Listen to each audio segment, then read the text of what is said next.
سپاہی صرف جسمانی پھرتی سے تجربے کار نہیں بن سکتا۔ سلطان صلاح الدین ایوبی نے کہا، عقل اور جذبے کا استعمال ضروری ہے۔ مجھے ایسی فوج کی ضرورت نہیں جو اندھا دھند دشمن پر چڑھ دوڑے اور صرف ہلاک کرے۔ مجھے ایسی فوج چاہیے جسے پتا ہو کہ اس کا دشمن کون ہے اور اس کے آزمائش کیا ہے۔ میری فوج کو علم ہونا چاہیے کہ یہ اللہ کی فوج ہے اور اللہ کی راہ میں لڑ رہی ہے۔ جوش و خروش جو میں دیکھ رہا ہوں، لیکن مقصد واضح نہ ہو، اپنی حیثیت واضح نہ ہو، اور تو یہ جوش جلدی ٹھنڈا ہو جاتا ہے۔ انہیں بتاؤ اور ذہن نشین کراؤ کہ ہم فلسطین کیوں لینا چاہتے ہیں۔ انہیں بتاؤ کہ غداری کتنا بڑا جرم ہے۔ انہیں سمجھاؤ کہ تم صرف فلسطین کے لیے نہیں بلکہ اسلام کے تحفظ و فروغ کے لیے لڑ رہے ہو، اور تم اپنے آنے والی نسلوں کے وقار کے لیے لڑ رہے ہو۔ عملی سکھلائی کے بعد انہیں واج دو اور ان پر ان کی قومی عظمت واضح کرو۔ ہر شام انہیں واج دیے جاتے ہیں۔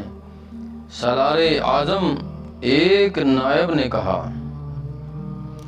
ہم انہیں صرف درندے اور وحشی نہیں بنا رہے، اور ان کے دلوں میں قوم کی وہ بیٹیاں نقش کر دو جو کفار کے ہاتھوں اغوا اور بے آبرو ہوئیں اور ہو رہی ہیں۔ سلطان صلاح الدین ایوبی نے کہا، انہیں قرآن کے وہ ورق یاد دلاتے رہنا جنہیں صلیبیوں نے پاؤں تلے مسلا تھا، اور انہیں وہ مسجدیں یاد دلاتے رہنا جن میں کفار کے گھوڑے اور مویشی باندھے تھے اور باندھ رہے ہیں۔ بیٹی کی عزت اور مسجد کا احترام مسلمان کی عظمت کے نشان ہوتے ہیں۔ انہیں بتاؤ کہ جس روز تم عصمت اور مسجد کو ذہن سے اتار دو گے، اس روز تم اپنے لیے اس دنیا کو ختم کر دو گے، اور آخرت میں جو عذاب ہے اس کا تم تصور بھی نہیں کر سکتے۔ پہلے ہمارے جو 2-2 4-4 سپاہی گھوم رہے تھے وہ پہرے دار تھے۔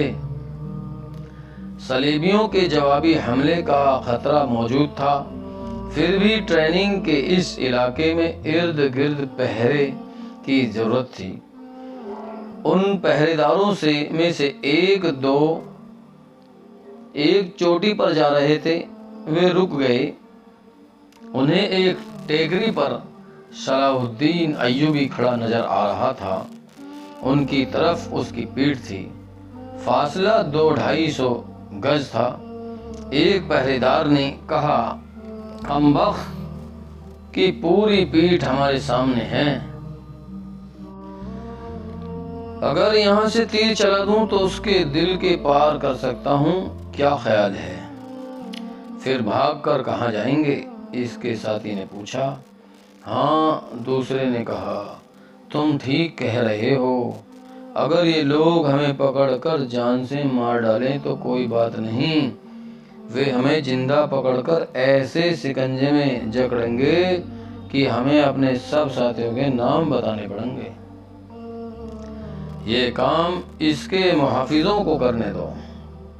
اس کے ساتھی نے کہا، اگر صلاح الدین ایوبی کو قتل کرنا اتنا آسان ہوتا تو وہ زندہ نہ ہوتا۔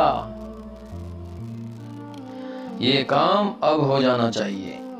دوسرے نے کہا، فاطمی کہتے ہیں کہ تم کچھ کیے بغیر ہم سے منہ مانگی رقم لیتے جا رہے ہو۔ مجھے امید ہے یہ کام جلدی ہو جائے گا۔ اس کے ساتھی نے کہا، سنا تھا کہ حشیشین بڑے دلیر ہیں، قتل کرنے کے لیے جان پر کھیل جاتے ہیں۔ ابھی تک انہوں نے کچھ کر کے تو دکھایا نہیں۔ یہ بھی جانتا ہوں کہ ایوبی کے محافظ دستے میں 3 حشیشین ہیں۔ یہ تو ان کا کمال ہے کہ محافظ دستے تک پہنچ گئے ہیں اور کسی کو اس کا علم نہیں ہوا، مگر وہ قتل کب کریں گے؟ کم وقت ڈرتے ہیں۔ وہ باتیں کرتے آگے چلے گئے۔ مورخین لکھتے ہیں کہ مصر سے صلاح الدین ایوبی کی غیر حاضری سے مخالفین کی زمین دوز سرگرمیوں ابھر آئیں۔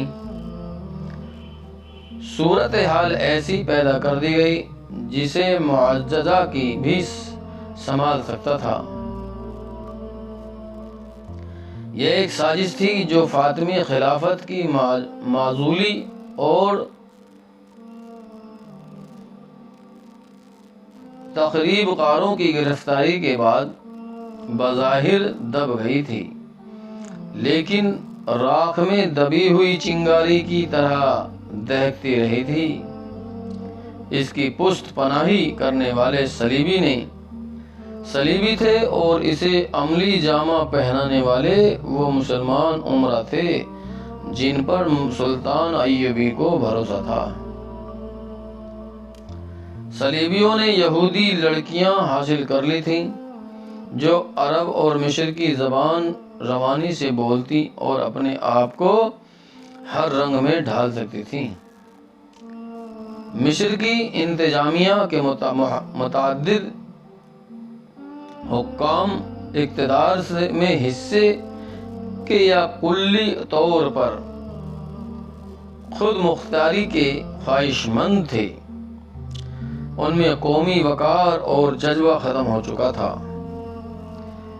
وہ حرموں کے بادشاہ تھے۔ ان لوگوں کو صلاحکار بنانے میں فاطمیوں نے دانش مندی کا ثبوت دیا۔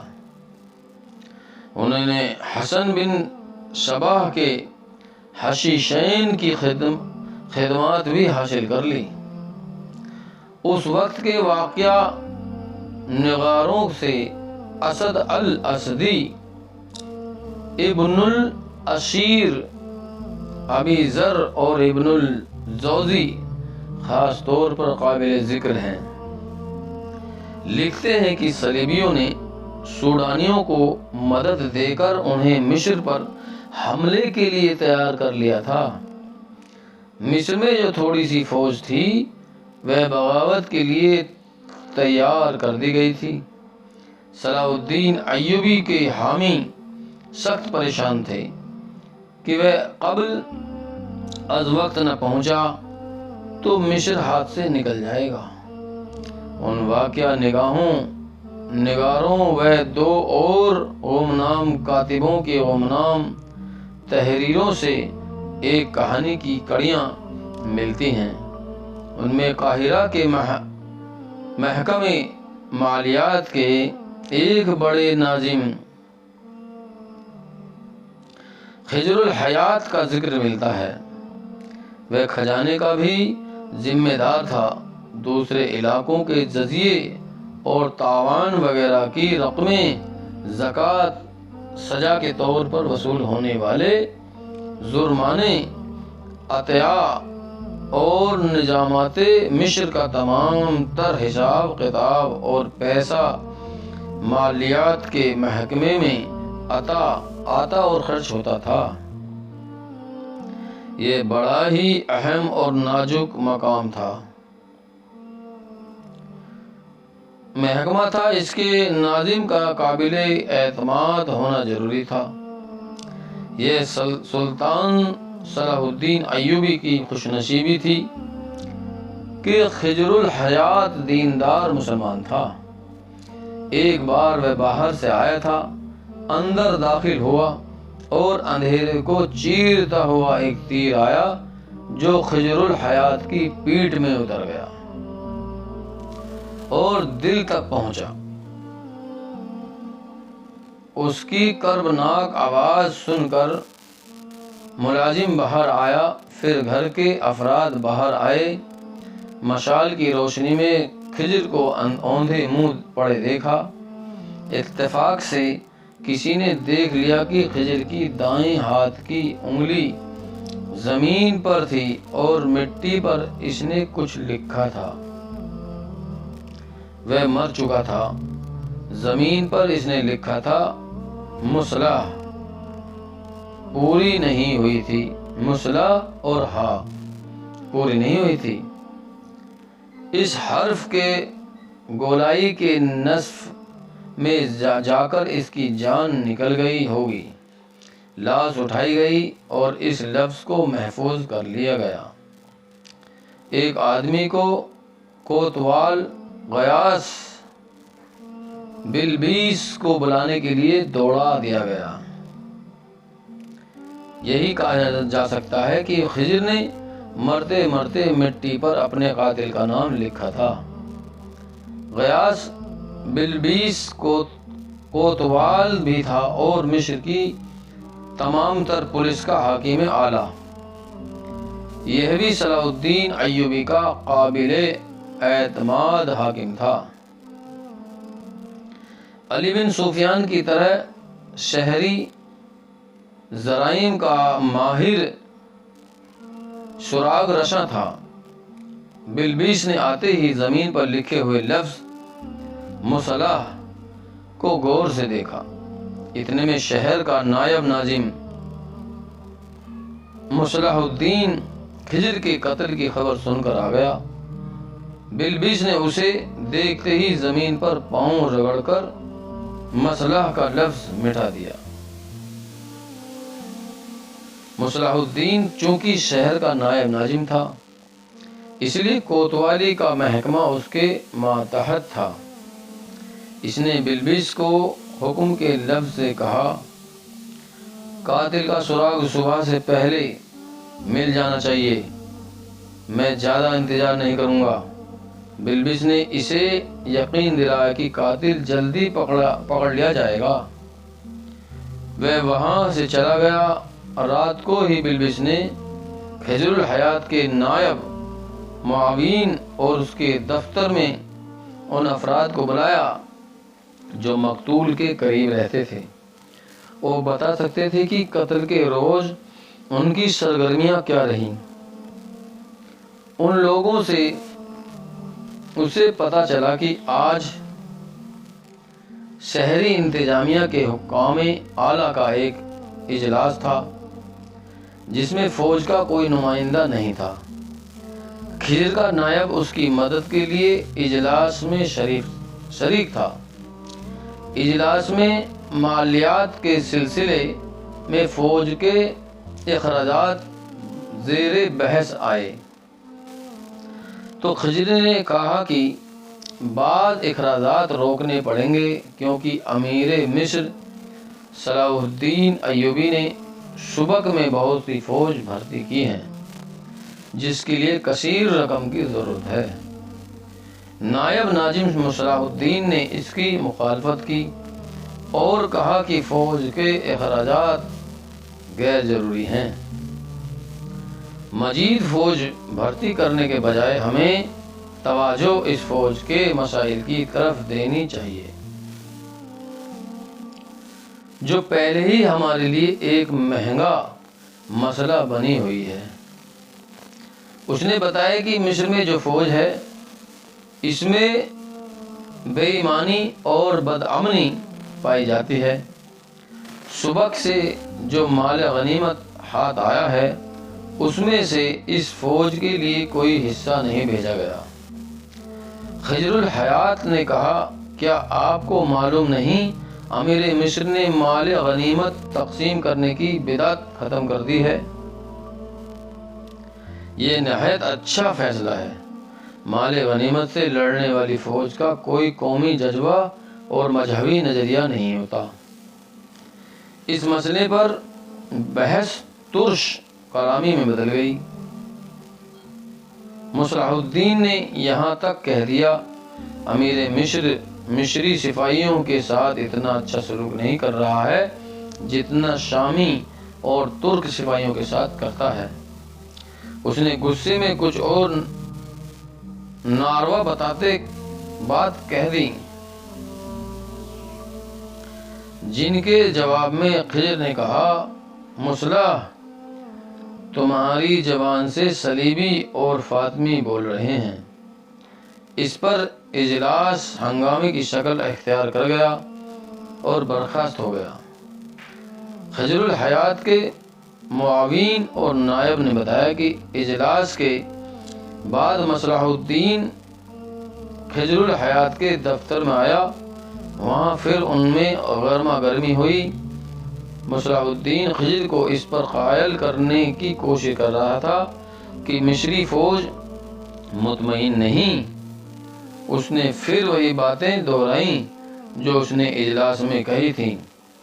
خضر الحیات نے کہا اگر ایسے ہی ہے میں یہ مسئلہ تمہاری طرف سے امیر مصر کے آگے رکھ دوں گا، لیکن میں ضرور لکھوں گا کہ تم نے اجلاس میں تمام شرکاء کو یہ باور کرانے کی کوشش کی تھی کہ امیر مصر فوج میں انتظامی سلوک کر رہا ہے،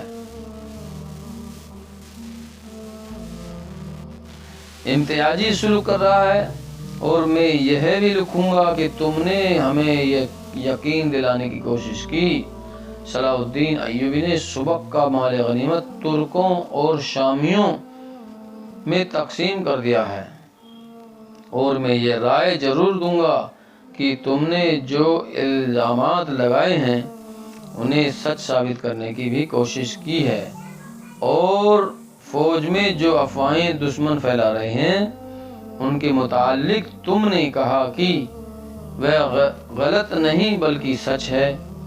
خضر الحیات نے نائب نے بیان دیا کہ مصلح الدین جب خضر کے کمرے سے باہر نکلا تو اس کے منہ سے یہ الفاظ سنے گئے تھے، اگر تم زندہ رہے تو سب کچھ لکھ کر صلاح الدین ایوبی کے سامنے رکھ دینا۔ غیاث بلبس نے فوری طور پر مصلح الدین سے کچھ پوچھنا مناسب نہ سمجھا، یہ تو اس کی حیثیت بہت اونچی تھی، اور دوسرے یہ کہ بلبس ابھی اس کے خلاف مزید شہادت جمع کرنا چاہتا تھا۔ اسے ڈر یہ تھا۔ السلام علیکم ورحمۃ اللہ وبرکاتہ۔ دوستو ہمارا channel all rounder Rajput subscribe کریں، لائک کریں، شیئر کریں۔